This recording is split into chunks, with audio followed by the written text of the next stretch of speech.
Cut it down, or we'll fine you $500 a day. That's what the letter said about the tree that's been standing in my yard longer than this neighborhood has existed. I remember holding that paper, hand pressed against the rough bark behind me, wondering how something alive for over a century could suddenly become illegal overnight. The notice was typed in cold, official language, but I could feel the threat beneath every word. 30 days to comply. No exceptions. No appeal.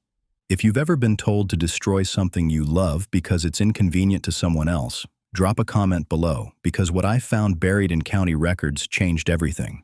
Not just for me, but for every single person living on Maple Lane. My name's David Chen, and I spent 15 years as a city planner before I burned out on zoning meetings and development disputes. I'd reviewed thousands of site plans, approved hundreds of subdivisions, and learned to read property maps like most people read novels.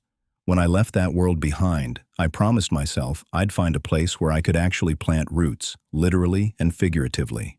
This house, this tree, they weren't just a purchase. They were my retirement from caring about other people's property lines. The oak tree in my front yard was the reason I bought this place 3 years ago. Not the house, not the neighborhood, not even the price. The tree.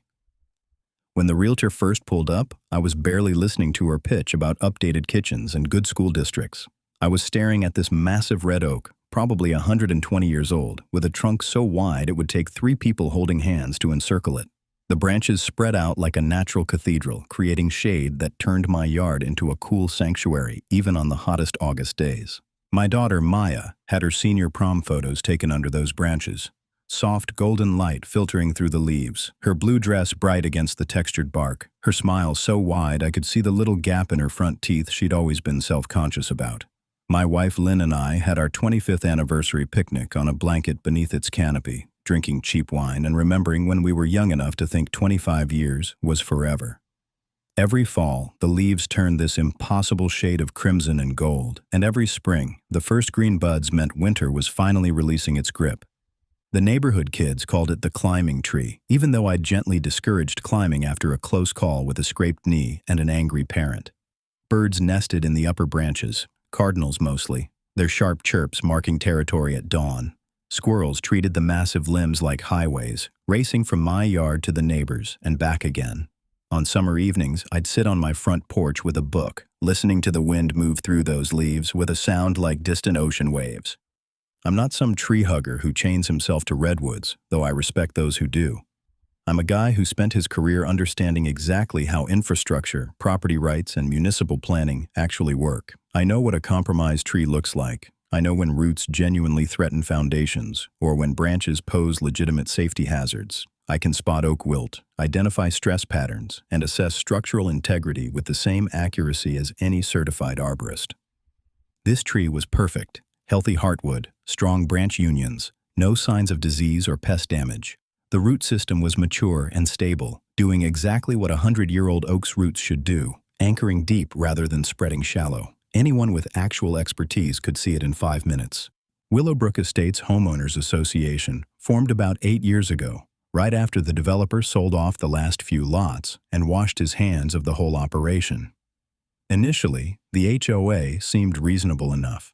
They organized an annual block party, maintained the common areas at the neighborhood entrance, and handled snow removal on our private streets.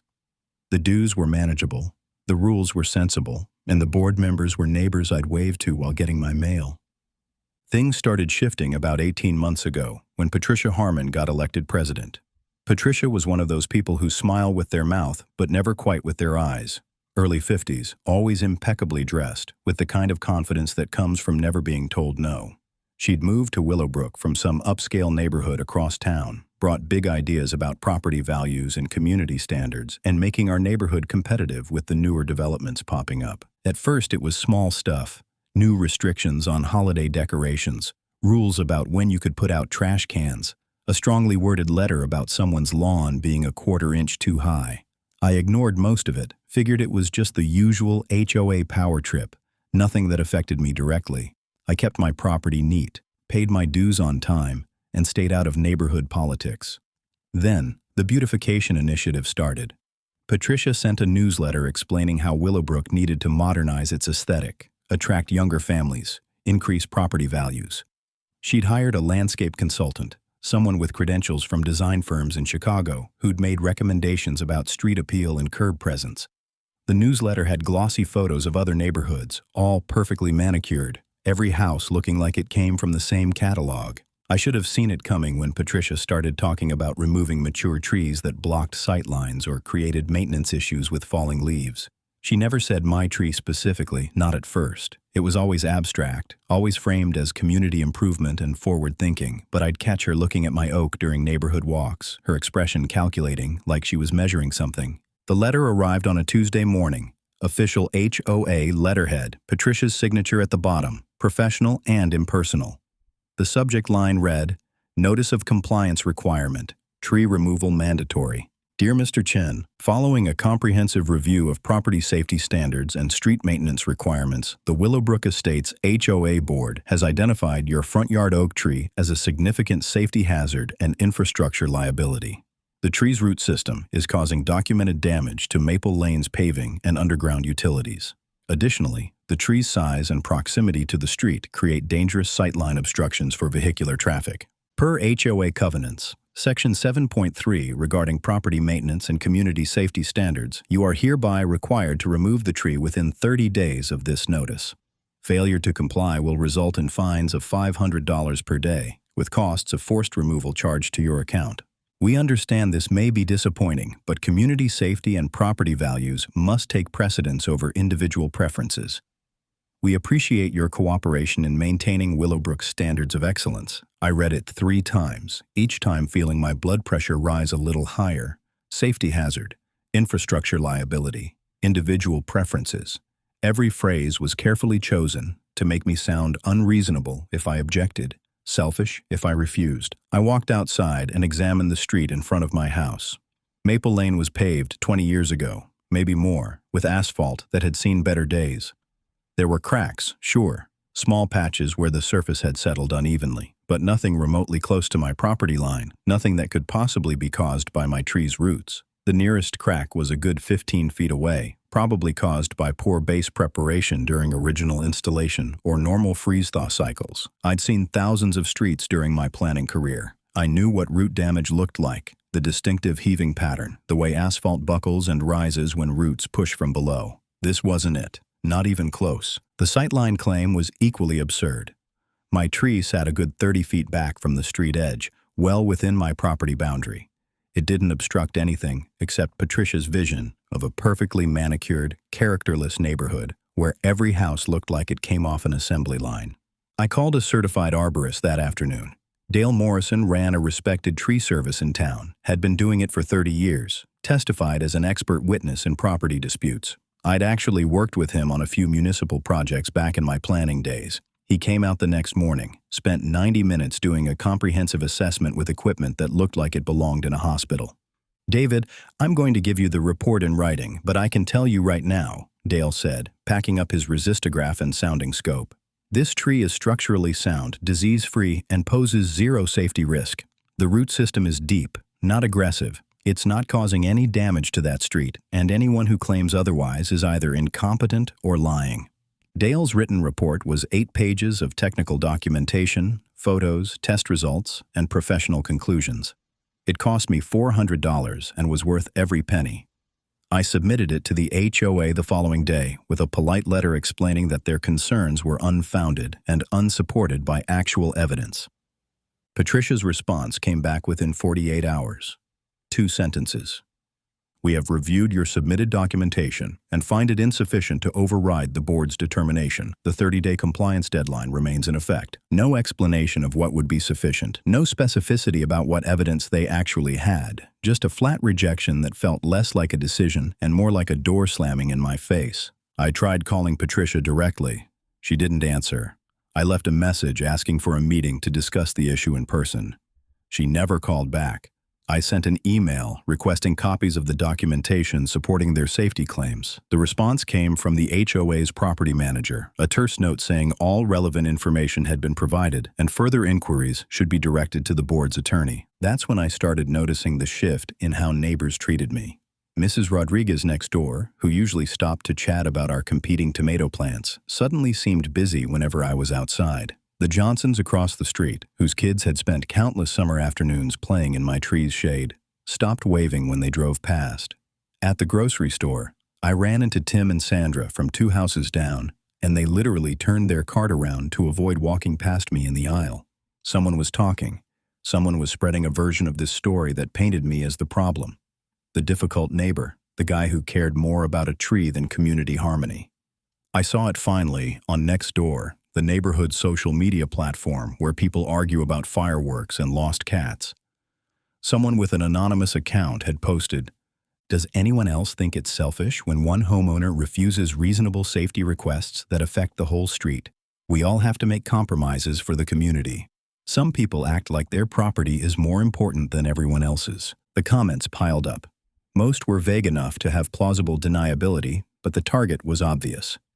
Several people mentioned property values, safety concerns, and the importance of neighborhood unity. A few brave souls pushed back, asking for specifics about what safety issue actually existed, but they were quickly drowned out by the pile-on. I didn't respond, didn't engage. I'd learned in my planning career that online arguments never convince anyone of anything. They just make everyone more entrenched in their positions. But sitting on my porch that evening, watching the sun set through those familiar branches, I felt something I hadn't experienced in a long time. Not anger exactly, though there was some of that. Not fear, though the $500 a day fine threat was real enough to sting. It was something else. The feeling you get when someone tries to bully you and you realize they're bluffing, but you can't quite see the cards they're holding yet. Mrs. Chen, one of the original homeowners who'd lived here since the neighborhood was first built back in the 80s, came by late that evening. She was probably in her mid-70s, moved slowly with a cane, but her mind was sharp as ever. She didn't come to my front door. She walked around to the side yard where I was checking the tree's root flare, making sure Dale hadn't missed anything. "David," she said quietly, glancing back toward the street like she was worried someone might see her. "I don't know exactly what's happening with Patricia and this tree business, but something's not right. When they built this neighborhood, there were issues. Problems with how they did things, corners they cut. Most of us were young, didn't ask questions, just happy to have new houses. But I remember people whispering about the street, about whether everything was done properly." She touched the tree's bark gently, like greeting an old friend. "This tree was here when we moved in. My late husband Thomas proposed to me under it before this was even a neighborhood, back when it was just empty land and dirt roads. He said any place with a tree this beautiful was a place we could build a life." Mrs. Chen looked at me with an expression I couldn't quite read, concern maybe, or warning. "I think Patricia knows something about this tree that has nothing to do with safety, and I think you should find out what that is before you let them bully you into cutting it down."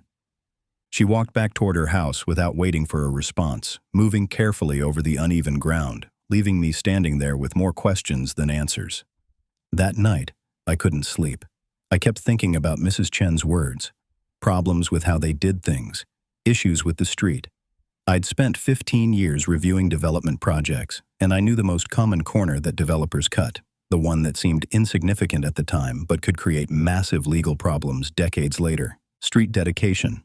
When a developer builds a private street in a subdivision, they're supposed to formally dedicate it to the municipality or establish proper legal easements. There's a specific process, specific documentation required. If that process isn't completed correctly, the street exists in a legal gray area, not quite public, not quite private, and definitely not under the HOA's authority to regulate. I got up at midnight and pulled out the file folder from my house purchase 3 years ago. Buried in the stack of closing documents was a copy of the neighborhood plat, the official map showing lot lines, easements, and street layouts. I'd barely glanced at it during closing, more focused on the property boundaries and house location. Now I studied it carefully with my old city planner's eye. The plat showed Maple Lane, showed the lots on either side, showed dimensions and bearings. But something felt off about it, something I couldn't quite identify in the dim light of my kitchen at 12:30 in the morning. Tomorrow, I decided. Tomorrow I'd go to the county records office and pull the original development files. If Mrs. Chen was right, if there had been problems with how the street was built, there would be documentation. There had to be. I walked back outside one more time before bed, stood under those familiar branches in the darkness. The streetlights from Maple Lane cast long shadows through the leaves, creating patterns on the ground that shifted whenever the wind picked up. They want you gone, I said quietly to the tree, feeling only slightly ridiculous for talking to it. But I don't think it's about you at all. I think you're just in the way of something, and I'm going to find out what. Somewhere in the branches above, a cardinal made a sleepy chirping sound, disturbed by my voice, or maybe by the same restless feeling that kept me awake. I didn't know it yet, but the people demanding I cut down my tree had no idea what they'd started. They thought I was just another homeowner who'd fold under pressure, accept their authority, comply with their demands. What they'd forgotten was that I'd spent 15 years navigating exactly this kind of bureaucratic power play. I knew how to read property records, I knew what questions to ask, and I knew that the most confident threats usually came from the weakest legal positions. The game was on, whether Patricia Harmon realized it or not, and the tree she was so determined to remove might end up being the least of her problems. The second letter arrived exactly 7 days after I submitted Dale's arborist report. This one had a different tone, less bureaucratic politeness, more naked threat. The subject line was simple: final notice. Fines begin in 7 days. I stood at my mailbox reading it, aware that Mrs. Rodriguez was watching from her window, probably wondering if I was finally going to cave. The letter detailed the fine structure with almost gleeful precision: $500 per day, compounded weekly. After 30 days of non-compliance, the HOA reserved the right to enter my property, remove the tree at my expense, and place a lien on my home for all accumulated costs. They estimated removal at $8,000 plus administrative fees. The kicker was the final paragraph, typed in bold. This action has been approved unanimously by the board and supported by legal counsel. Further delay will only increase your financial liability. I folded the letter carefully and walked back inside, but I could feel eyes on me from multiple houses. The neighborhood watch wasn't watching for crime anymore. They were watching me, waiting to see if I'd break. That afternoon, Patricia showed up at my door with a contractor in tow.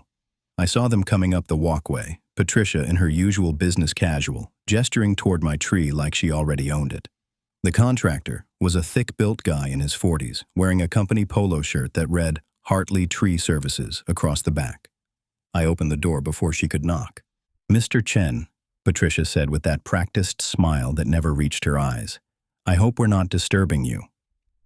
This is Mike Hartley.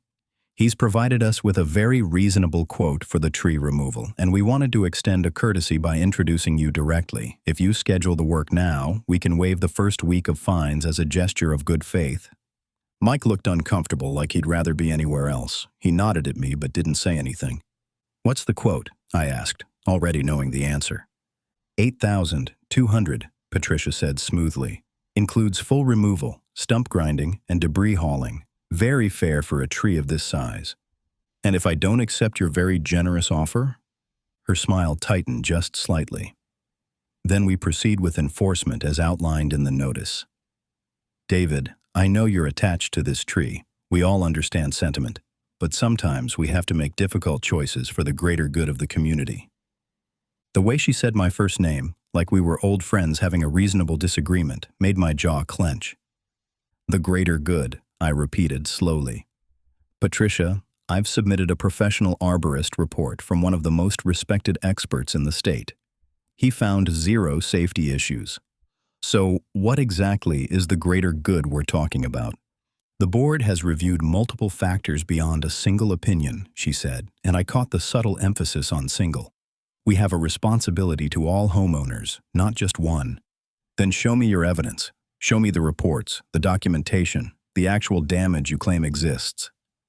Mike the contractor shifted his weight, clearly wanting to leave. Patricia's expression hardened. "Our assessment process is confidential board business. If you want to challenge it, you're welcome to pursue legal channels. But the deadline stands." She handed me a business card. "Mike's information. He's available starting next week. I strongly suggest you call him."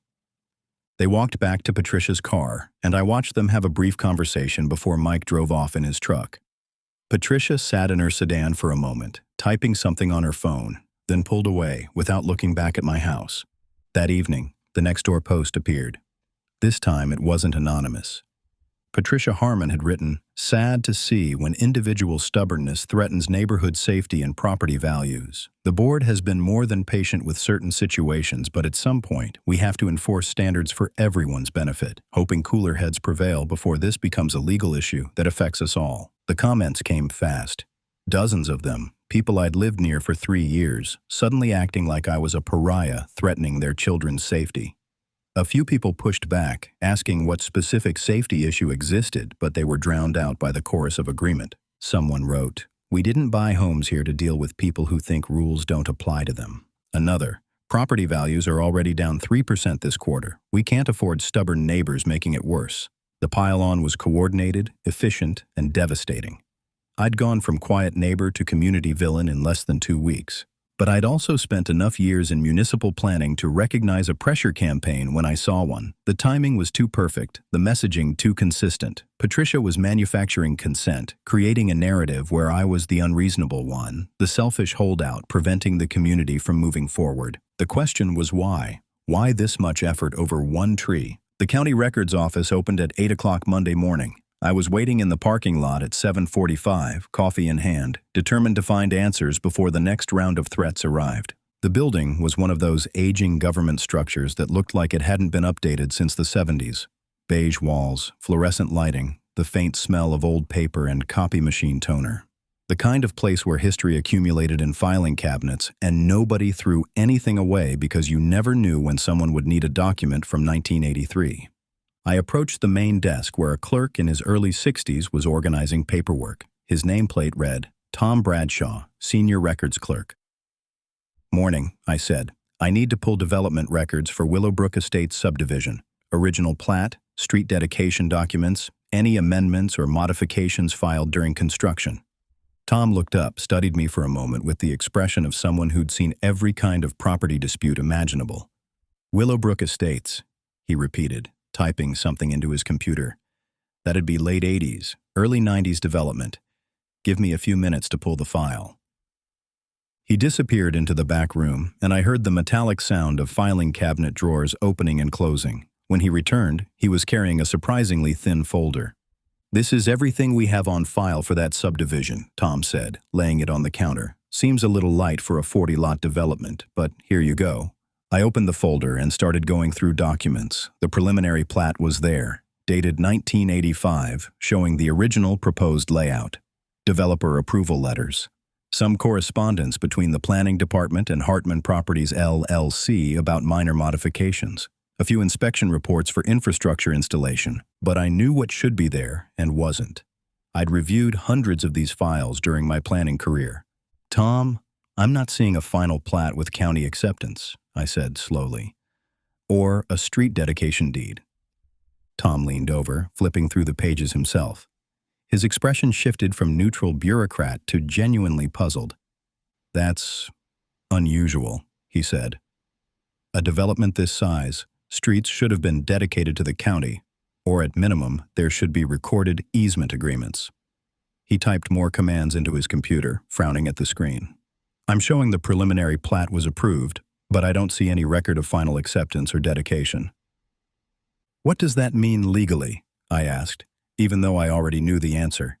"It means those streets were built, but never formally transferred to county ownership. Without dedication, they're not public roads. The HOA can't claim authority over them as public right-of-way, and the county has no maintenance responsibility." Tom pulled out a different form, one I recognized as a research request. "Let me do some digging. This doesn't sit right. A development that size, someone should have caught this during the approval process." "What do you know about Hartman Properties?" I asked. Tom's expression darkened slightly. "Before my time here, but I've heard stories. They did several developments in the area during the 80s, apparently cut a lot of corners. Company went bankrupt around 91 or 92, left a lot of unfinished business behind." He wrote down my contact information and promised to call if he found anything else. As I was leaving, he called after me. "Mr. Chen, whatever's going on with your HOA, if it involves street authority, you might want to get a property attorney involved. Streets that were never properly dedicated can create serious legal complications for everyone involved." I sat in my car in the parking lot for 20 minutes, staring at my phone, thinking through implications. If Maple Lane was never dedicated, if Hartman Properties had built it without completing the proper legal process, then the HOA's authority to demand anything related to street maintenance or sightlines was questionable at best. But it also meant something potentially bigger. Street easements get established based on surveyed property boundaries. If corners were cut on the dedication, what else had been cut? Original survey work? Boundary verifications? I thought about Mrs. Chen's comment. Problems with how they did things. I needed someone who understood surveying, who could tell me if the street was even in the right place according to original property descriptions. I pulled up my contacts and scrolled to a name I hadn't called in almost 4 years. Bill Rodriguez answered on the third ring. David Chen, I thought you retired from caring about property lines. So did I said. Bill, you still doing consulting work? Depends on the job. What do you need? I explained the situation in broad strokes. The tree, the HOA demand, the missing dedication documents, Mrs. Chen's hint about construction problems. Bill was quiet for a moment. Hartman Properties. Yeah, I remember them. I was just starting out when they were active, working for a firm that did some of their surveys. They had a reputation for pushing boundaries, literally. Couple times we refused to sign off on their work because measurements didn't match original property descriptions. Can you help me verify where my property lines actually are? And whether the street is where it's supposed to be? I can do you one better, Bill said. I'll bring my drone and GPS equipment. We can do a comprehensive aerial survey, compare it against original platted boundaries. If there are discrepancies, we'll find them. But David, fair warning, if we find problems, it could open a legal mess that affects your whole neighborhood.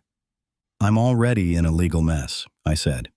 At least this way, I'll know the truth. We scheduled for Thursday morning, 2 days away. That gave me time to gather whatever original documents I had and prepare for what we might find. That evening, I was in my yard examining the ground near the tree's base when I noticed something I'd walked past hundreds of times without really seeing. A small iron cap, barely visible beneath decades of accumulated soil and leaf litter. I knelt down and carefully brushed away debris. It was a survey marker, old, rusted, but still readable. The embossed numbers and letters were worn, but legible. County Survey Monument 1967, do not disturb. My property had been surveyed in 1967, decades before Willowbrook Estates existed. This marker would have been a reference point for all subsequent surveys, including the one used when Hartman Properties developed the subdivision. I pulled out my phone and took photos from multiple angles, then used a GPS app to record the exact coordinates. If this marker was original, it would be on file with the county, and if the development had been surveyed correctly, all property lines should align with it. I had a strong suspicion they wouldn't. Wednesday afternoon, I met Patricia at Riverside Cafe. She'd suggested it, probably thinking a public location would keep things civil, give her home field advantage with witnesses who'd see me being difficult. I arrived early and chose a table by the window where I could see her pull up in her black Mercedes. She came in alone this time. No treasurer, no contractor, just her and a leather portfolio that probably cost more than my monthly HOA dues. David, she said, sitting down without waiting for an invitation. I appreciate you agreeing to meet. I'm hoping we can resolve this without further escalation. I'm hoping for the same thing, I said. That's why I wanted to ask you some questions about the street. Her expression didn't change, but something flickered in her eyes. Caution, maybe, or recognition that I was going somewhere she didn't want me to go. What about the street? Who owns it? Legally, I mean. Is it county property or HOA property? It's a community street, Patricia said carefully. Maintained by the HOA, used by residents, standard subdivision setup. Right, but there should be documentation, a dedication deed or easement agreement. Can you show me those records? She opened her portfolio, shuffled through some papers with deliberate slowness. Those would be in our master development files. I don't have them with me. Can you get them? Because I've been to the county records office and they don't have a dedication deed on file for Maple Lane, which means either it was never filed or it was filed incorrectly. The cafe around us had gone quieter. Other customers were half listening now, forks pausing mid-bite, conversations dropping to whispers. Patricia's smile had frozen on her face. I'm sure there was proper documentation when the neighborhood was built, she said, voice tight. These are technical records from 30 years ago. Sometimes filing procedures were different. Filing procedures for street dedication haven't changed that much, I said. And if the street was never properly dedicated, then the HOA doesn't have authority to demand removal of trees based on street maintenance concerns. Patricia closed her portfolio with a sharp snap. Mr. Chen, are you really going to drag this entire community through a legal dispute over technicalities, over one tree? I'm trying to understand what authority you actually have to make the demands you're making. That seems like a reasonable question. She stood up, gathering her things. The board has consulted with our attorney. Our position is legally sound. If you continue down this path, you'll find yourself very isolated in this community. More isolated than I already am? I gestured vaguely toward the other cafe customers who were now openly staring. Patricia, someone's been running a pretty effective whisper campaign against me. Next-door posts, conversations at the grocery store, neighbors suddenly too busy to wave. That kind of social pressure doesn't just happen organically. Her jaw tightened. People talk when they're concerned about their property values and community safety. I can't control what residents choose to discuss. No, but you can choose not to feed them misleading information about tree safety when your own board hasn't provided any actual evidence. For just a second, her professional mask slipped. I saw something underneath it, not anger exactly. More like fear, pretending to be anger. The fine starts in 4 days, Mr. Chen. I suggest you use that time wisely. She walked out without looking back, leaving me sitting there with half the cafe still watching. I took a sip of my coffee and pulled out my phone, sending Bill Rodriguez a text. Thursday still work? I think we're going to find something interesting. His reply came back within seconds. Looking forward to it. Bring all your property documents. I looked out the window toward where Patricia was getting into her Mercedes. She sat there for a moment before starting the engine, and I could see her talking on her phone, animated, stressed. Someone who had nothing to hide wouldn't be this desperate to shut down questions. Someone who was confident in their legal authority wouldn't be threatening social isolation and financial ruin. Patricia Harmon knew something about that street, about my tree, about the boundaries everyone had accepted without question for 3 decades, and whatever she knew, she was terrified I was about to discover it. Tomorrow, Bill would bring his equipment and we'd get real answers. Tonight, I went home and sat on my porch under those familiar branches, watching the sun set through leaves that had witnessed a century of seasons. They're scared, I said quietly to the tree, feeling less ridiculous about talking to it now. And scared people make mistakes. The cardinal in the upper branches called out sharply, like punctuation on that thought. Somewhere down the street, I heard kids playing, car doors closing, the ordinary sounds of a neighborhood going about its evening. A neighborhood that had no idea the ground they were living on might not be exactly what they thought it was. The game was escalating, and I was starting to see the shape of what Patricia was trying to hide. Not just a missing piece of paper, something bigger, something that threatened the foundation of every property claim on Maple Lane. And my tree, standing exactly where it had stood for over a century, was apparently the witness she couldn't afford to have remain. Thursday morning arrived with the kind of crisp clarity that makes everything feel sharper, more defined. Bill Rodriguez pulled up at 7:30 in a white pickup truck with Rodriguez Land Surveying painted on the side. He was in his early 60s, weathered in the way people get when they've spent decades working outdoors, with the kind of calm competence that comes from solving problems other people can't even see. He unloaded equipment that looked like it belonged on a film set, a professional-grade drone in a hard case, GPS receivers that could pinpoint locations within centimeters, a tablet loaded with surveying software, and what he called a total station for ground measurements. But it was the thick folder of documents he pulled from his passenger seat that caught my attention. I did some homework before coming, Bill said, spreading papers across my hood. Called in a few favors, pulled some records from the state surveyor's office. David, your instincts were right. This development has problems. He showed me the original 1967 survey that established property boundaries for this entire area when it was still farmland. Then he overlaid the 1985 preliminary plat that Hartman Properties had filed when they proposed Willowbrook Estates. The boundaries didn't match, not by a little, by a lot. According to the original survey, your property line extends approximately 12 feet past where everyone thinks it ends, Bill explained, tracing the discrepancy with his finger. Which means Maple Lane, as currently constructed, crosses onto your land without any recorded easement or permission. 12 feet, I repeated, trying to process the implications. The entire street? Just your section, but yeah. And if they got it wrong here, they probably got it wrong in other places too. Developers like Hartman, they'd hire cheap survey crews, tell them to work fast, not worry too much about precision. By the time anyone noticed problems, the houses were built and the company was bankrupt. Bill launched his drone, and I watched it rise above my property with a quiet electric hum. The morning sun caught its rotors as it executed a precise grid pattern, cameras recording everything. On Bill's tablet, I could see a live feed showing my yard, the tree, the street, all from a bird's-eye view that made the layout suddenly obvious in ways ground-level perspective never could. There, Bill said, pointing at the screen. See how the street curves right there? It shouldn't do that according to the plat. That curve puts it even further onto what should be your property. We spent 2 hours doing measurements, Bill calling out numbers while I recorded them, cross-referencing GPS coordinates with the 1967 survey markers. The old iron cap I'd found near my tree turned out to be exactly where it should be, according to original records. Everything else, the street, the assumed property lines, the neat boundaries everyone had accepted for 30 years, was wrong. When Bill finally packed up his equipment, his expression was serious.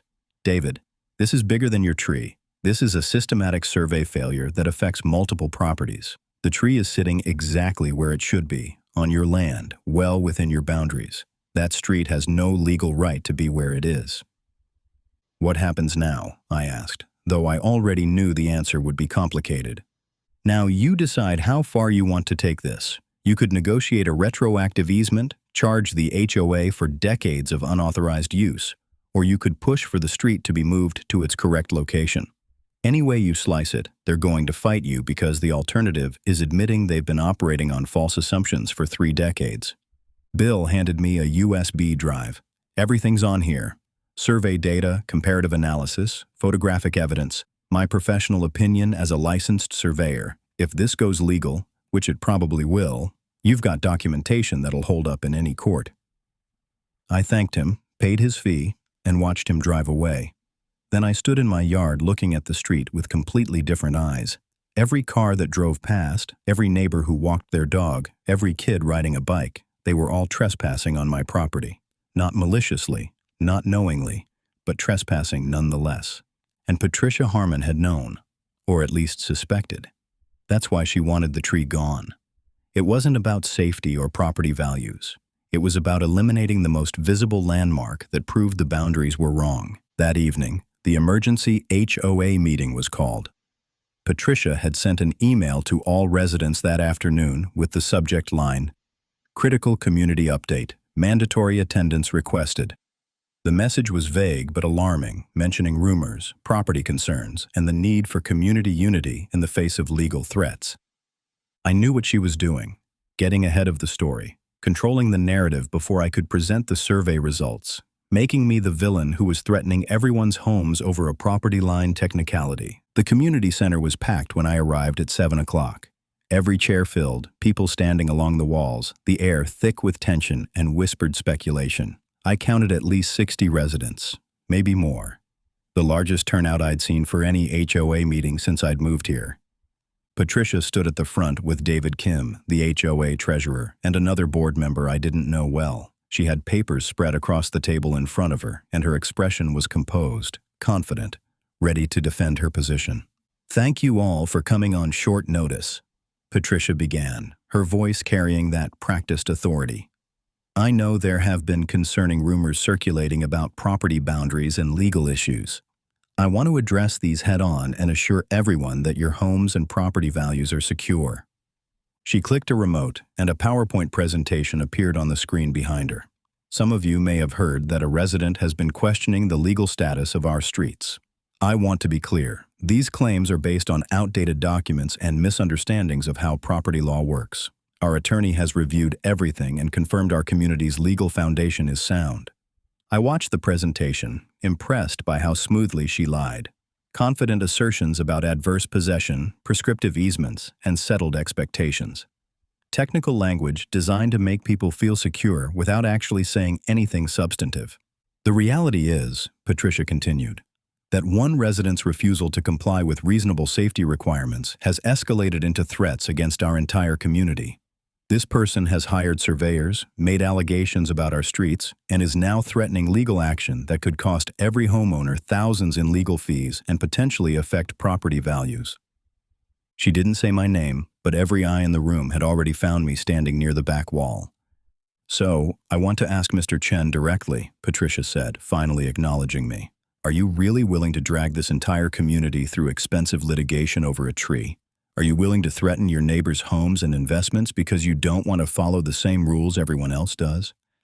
The room was silent, waiting. I could feel the weight of 60 people's judgment, their fear, their anger at the uncertainty I'd introduced into their comfortable assumptions. I stepped forward, pulling the USB drive from my pocket. "Patricia, can I use the projector?" I asked calmly. Her expression flickered. Just for a second, I saw panic before the professional mask returned. "I don't think that's necessary. This meeting is about addressing community concerns, not entertaining personal grievances." "I think everyone here deserves to see the actual survey data," I said, walking toward the front, "since we're talking about property boundaries and legal foundations." David Kim, the treasurer, stood up. "Patricia, if he has relevant information, we should look at it. That's only fair." Patricia's jaw tightened, but she stepped aside. I plugged in the USB drive, and Bill's survey data filled the screen. The overlay of the original 1967 boundaries against the current street layout was impossible to misinterpret. The discrepancy was obvious, measurable, documented. "This is a professional survey conducted by Bill Rodriguez, a licensed surveyor with 30 years of experience," I began. "What you're looking at is the original property boundary from 1967, overlaid on the current street location. The street is 12 feet over the line onto my property. It was built there without proper easement or authorization." The room erupted in whispered conversations. People pulled out phones, zooming in on the image, comparing it to their own understanding of where boundaries should be. "This is manipulated data," Patricia said, her voice sharp. "You can make surveys show anything you want with the right software." "It's GPS verified," I replied, cross-referenced with county survey monuments that are on file with the state. Bill's report includes methodology, equipment specifications, and margin of error calculations. It's not manipulated, it's accurate. I clicked to the next slide, showing the 1967 survey marker near my tree. "This iron cap has been here since before any of you moved to this neighborhood. It marks the original property corner. Everything in Willowbrook Estates was supposed to be surveyed from these reference points, but Hartman Properties either didn't do that or did it incorrectly." Mrs. Chen stood up from her seat in the third row. "I remember when they built this neighborhood. My husband and I watched them survey it. They were always in a hurry, always cutting corners. We asked about some of the measurements, and they told us not to worry, that everything was professional and approved." "This is fear-mongering," Patricia interrupted. "Even if there were minor survey discrepancies 30 years ago, which I'm not conceding, adverse possession laws and prescriptive easements mean those boundaries are legally settled. The HOA has maintained these streets for decades. That creates legal rights." "Adverse possession requires certain conditions," I said, pulling up another document, including that the use be hostile, which means against the owner's interests and without permission. "But I bought this property 3 years ago with a deed that describes specific boundaries. Those boundaries have never changed, never been legally modified. The street's use of my land hasn't been hostile. It's been mistaken. There's a legal difference." David Kim was reading something on his phone, his expression growing more troubled. "Patricia, I'm looking at the statutes on prescriptive easements. They require open, continuous use for a specific period, but they also require that the use be under a claim of right. If the original survey was just wrong, if the street was built in the wrong place by mistake, that might not qualify." "This is exactly the kind of amateur legal analysis that creates problems," Patricia snapped. "Our attorney will handle this." "I'd like to meet your attorney," I said. "Because Tom Bradshaw at the county records office couldn't find a street dedication deed for Maple Lane, which means the county never accepted responsibility for this street, and the HOA has been maintaining it as if they had authority they never legally obtained." The room exploded into overlapping conversations. Residents demanding answers, asking about their own property lines, questioning whether their deeds were accurate. The careful control Patricia had maintained was disintegrating in real time. "Everyone, please," Patricia raised her voice. "This is why we don't let individual residents dictate community decisions. Mr. Chen has created chaos and fear over what amounts to a minor technical issue that our professionals will resolve. The deadline for his tree removal stands, and if he continues this disruption, we'll pursue every legal remedy available." "Including what?" I asked. "Fines based on authority you might not have? Forced removal of a tree that's entirely on my property, not encroaching on anything? Patricia, why did you really want this tree gone?" She stared at me, and I could see the calculation happening behind her eyes, trying to decide how much to admit, how much to deny, whether to fight or retreat. "Because it's in the way," she said finally, her voice low. "Because it makes the sightlines wrong, makes the property boundaries obvious to anyone who actually looks. Because it's been there long enough that it appears on every historical survey, which means anyone doing proper research will use it as a reference point and discover what you discovered." The room went silent. She'd just admitted it. Not fully, not explicitly, but enough that everyone understood. "You knew the street was in the wrong place," I said, "and instead of addressing it honestly, you tried to eliminate the evidence." "I was protecting property values," Patricia said, her composure cracking. "Do you know what happens when title issues surface? When surveys come back showing boundary problems, home sales fall through, refinancing gets complicated, property values drop. I was trying to solve the problem quietly before it became a crisis." "By making it my problem," I said. "By threatening me, isolating me, running a campaign to make me the villain. All so you could cover up a mistake from 30 years ago that you didn't even make." David Kim stood up. "Patricia, I think you need to step down as president, effective immediately." "You can't do that," she protested. "The board can call for a vote of no confidence," David replied. "And based on what we've heard tonight, I'm calling for that vote. All in favor of removing Patricia Harmon as HOA president?" 3 hands went up immediately. Then Mrs. Chen raised hers from the audience. Then another resident. Then another. Within seconds, more than half the room had their hands in the air. Patricia looked around at the sea of raised hands, her expression shifting from defiance to resignation to something that might have been relief. She gathered her papers with shaking hands. "This isn't over," she said quietly. "The legal issues still exist. Removing me doesn't change the fact that this community has a serious problem." "You're right," I said, "but maybe now we can solve it honestly instead of trying to hide it." She walked out without another word, her expensive heels clicking sharply against the tile floor. The room stayed silent until the door closed behind her, then erupted into dozens of overlapping conversations. David Kim approached me, looking exhausted. "Mr. Chen, I owe you an apology. I didn't know about the survey issues. I should have asked more questions when Patricia started pushing the tree removal so aggressively." "You were trying to support your board president," I said. "I understand that." "What happens now?" he asked. "With the street, the boundaries, all of this?"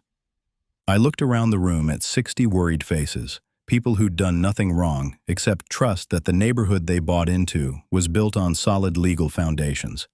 "Now we figure out how to fix it," I said. "Together. Not by hiding problems or threatening people into silence. By actually dealing with the truth and finding solutions that protect everyone." Mrs. Chen came over, moving slowly with her cane. She reached up and patted my cheek like I was one of her grandchildren. "That tree saw my husband propose.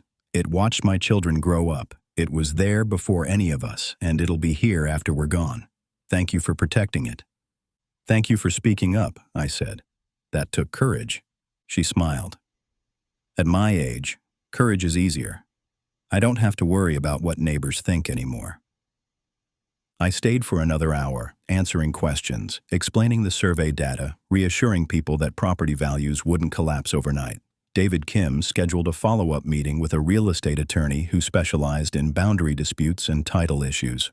Several residents apologized for how they'd treated me, for believing the rumors, for crossing the street to avoid conversations. Walking home that night under a sky full of stars, I felt the weight of the last 2 weeks finally lifting. The street looked the same as it always had, but I saw it differently now. Not as the enemy, not as the battlefield, but as what it was. A mistake from 30 years ago that had been waiting for someone to notice. My tree stood exactly where it had always stood, branches spreading wide in the darkness, solid and unmovable. I rested my hand against the bark, feeling the rough texture, the living presence of something that had weathered a century of storms and apparently wasn't done fighting yet. "We won," I said quietly. "Not the war, maybe, but the battle that mattered." The cardinal in the upper branches made a sleepy chirping sound, and somewhere down the street I heard a door close, a dog bark, life continuing in all its ordinary complexity. Tomorrow would bring new challenges, negotiations about easements, discussions about solutions, probably more conflict before we found resolution. But tonight, standing under those branches that had witnessed everything, I felt something I hadn't felt in weeks. Hope. Not for victory exactly, but for the possibility that truth could lead somewhere better than the comfortable lies we'd all been living with. The people who'd demanded I cut down my tree had discovered who really owned the street. Now we'd all have to figure out what came next. 6 months later, I stood in almost the exact same spot where this whole thing started, but everything felt different. The tree's leaves had gone through another cycle, turning brilliant shades of crimson and gold before falling, then coming back as fresh green growth. Spring had arrived with that particular kind of optimism that only comes after you've survived a hard winter. The bronze plaque mounted near the base of the trunk caught the morning sunlight. It was simple, understated, about the size of a paperback book. The engraving read, "Heritage Oak, established circa 1900. Protected landmark and original survey reference point. Willowbrook Estates Community, in recognition of shared history and honest resolution." It had been David Kim's idea, actually. The new HOA president, elected unanimously after Patricia's departure, had turned out to be exactly the kind of leader a community needs during a crisis. Calm, transparent, willing to admit when he didn't know something and needed help. The weeks following that explosive HOA meeting had been complicated in ways I hadn't fully anticipated. Once people understood the scope of the boundary issues, panic had set in. 3 home sales had fallen through when title companies flagged the survey discrepancies. 2 banks had frozen refinancing applications pending resolution of the easement questions. Property values didn't collapse like Patricia had feared, but they'd taken a hit, maybe 5% across the neighborhood. There had been anger, of course. Some directed at me for uncovering the problem, though most of that faded once people realized I hadn't created the issue, just exposed it. More anger directed at Hartman Properties, though the company had been defunct for 3 decades and the principals were either dead or unreachable. Some anger at the county for not catching the problems during the original approval process, though Tom Bradshaw had shown me records proving the county had actually flagged issues that the developer had promised to resolve and never did. Mostly, though, there had been fear.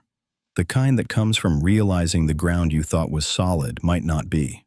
The county had gotten involved officially about 2 weeks after the emergency meeting. An inspector had come out, reviewed Bill's survey data, cross-referenced it with historical records, and confirmed what we already knew.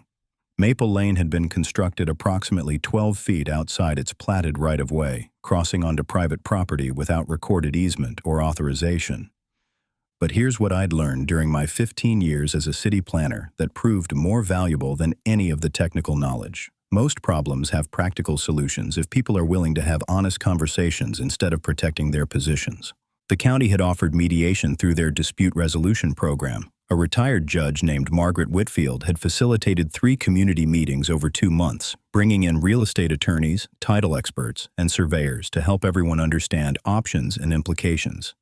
The solution we'd eventually agreed to was more elegant than I'd expected. I would grant a permanent easement to the HOA for the portion of Maple Lane that crossed my property, with specific terms protecting the tree and establishing clear maintenance responsibilities. In exchange, the HOA would pay retroactive compensation for the 30 years of unauthorized use, fund the survey costs for correcting all affected property descriptions, and establish a community fund to help residents cover any title insurance or refinancing issues that arose from the corrected boundaries. The amount I'd received wasn't enormous, about $25,000, but it was fair.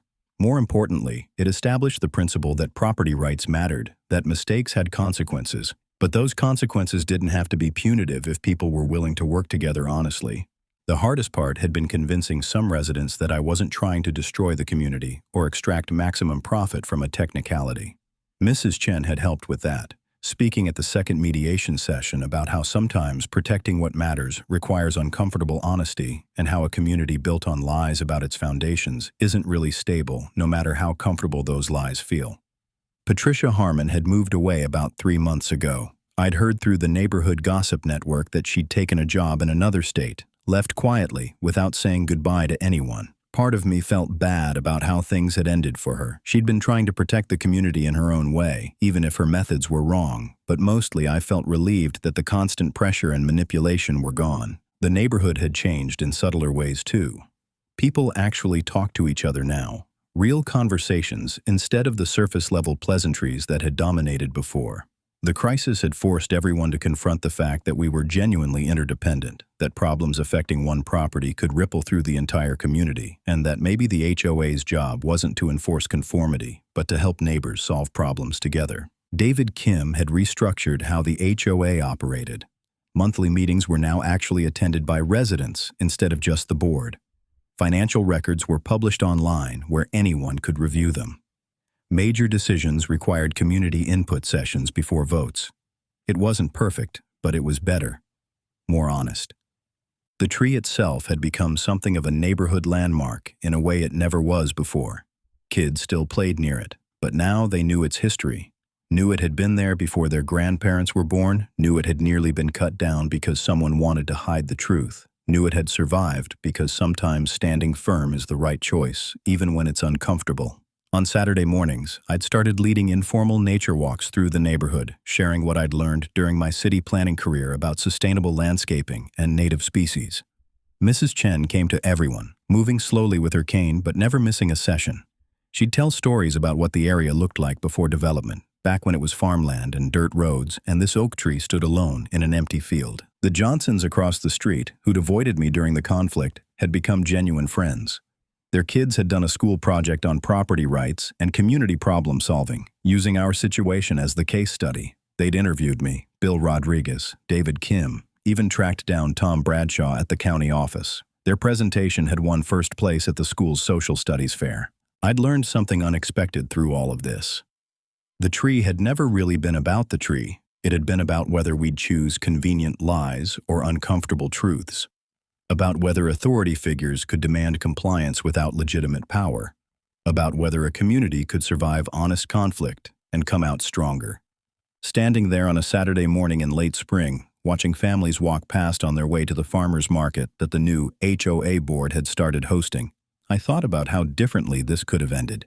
If I'd been less stubborn or less knowledgeable about property law or more worried about social pressure, that tree would be gone. The boundary problems would still exist, hidden under another layer of confident assertions and official-looking paperwork. And eventually, maybe years from now, someone else would have discovered the discrepancies and faced the same choice. The cardinal that nested in the upper branches flew down to a lower limb, tilted its head, and looked at me with one bright eye. I'd started to think of it as the same bird from that first night, though I knew that was probably ridiculous. Cardinals don't live that long, but something about its fearless curiosity felt familiar. "We made it," I said quietly to the tree, not caring anymore if talking to it seemed strange. "Both of us." The breeze picked up, moving through the new leaves with that ocean wave sound I'd missed during winter. Somewhere down the street, I heard kids laughing, a dog barking, the ordinary soundtrack of a neighborhood going about its weekend. My phone buzzed with a text from David Kim. The community barbecue was starting in an hour. Would I bring my famous potato salad? I typed back a yes and smiled at how normal that felt. Just neighbors having a cookout, no ulterior motives, no pressure campaigns, no threats disguised as friendly invitations. Maya, my daughter, was visiting next weekend. She'd asked if she could bring her new boyfriend to meet me and specifically requested they take a walk around the neighborhood so she could show him the tree. Tell him the story of how her dad had fought City Hall, or in this case HOA hell, and won. I'd tried to explain it wasn't that simple, that winning had required compromise and cooperation and help from people like Mrs. Chen and Bill Rodriguez and even David Kim, but she just laughed and said that's what made it a good story. The real ones never have simple heroes and villains. I walked inside to start making the potato salad, but paused at the doorway for one last look at the tree. 120-something years old, still standing, still growing, still providing shade and shelter and beauty to everyone willing to see it. The people who demanded I cut it down had discovered who really owned the street. But more importantly, we'd all discovered something about what it means to be a community. Not the fake harmony of everyone pretending problems don't exist, but the harder, better kind that comes from facing truth together and finding solutions that respect everyone's legitimate interests. Sometimes the strongest foundations are built not by hiding cracks, but by acknowledging them honestly and doing the work to repair them properly. Sometimes the best neighbors are the ones willing to have difficult conversations instead of comfortable lies. And sometimes, protecting what you love means being willing to stand alone until others understand why it matters. The tree would be here long after I was gone, long after everyone in Willowbrook Estates had moved on or passed away. Future generations would see that bronze plaque and maybe wonder about the story behind it. Would they understand that it wasn't really about property lines or survey markers or HOA regulations? It was about the choice we all face when confronted with uncomfortable truths. Do we protect convenient lies because they're easier, or do we stand firm for what's right even when it costs us? I'd chosen to stand firm. And in the end, that choice had given me something more valuable than avoiding conflict or maintaining false peace. It had given me a community built on honesty, neighbors who'd become real friends, and the knowledge that some battles are worth fighting, not because you want to win, but because the alternative is accepting a world where truth matters less than appearance. The tree stood witness to all of it, silent, patient, enduring, a living reminder that some things are worth protecting, even when it's hard, especially when it's hard. If you're still here, I'd love to hear your thoughts. What would you have done in my place? Have you ever had to fight for something when everyone said you should just let it go? Drop a comment below because honestly, I'm still processing everything that happened, and hearing other perspectives helps. And if this story meant something to you, if it made you think about your own boundaries or communities or the uncomfortable truths we all navigate, hit that thanks button. I'm still figuring out this whole storytelling thing, still learning how to share these experiences in ways that might help someone else facing similar choices. Take care of yourselves, stand up for what matters, and remember that the strongest communities aren't built on perfect harmony, but on honest struggle towards something better. Thanks for watching. Share this with someone who needs to hear it, and may your own trees, whatever form they take, stand strong against whatever storms come their way.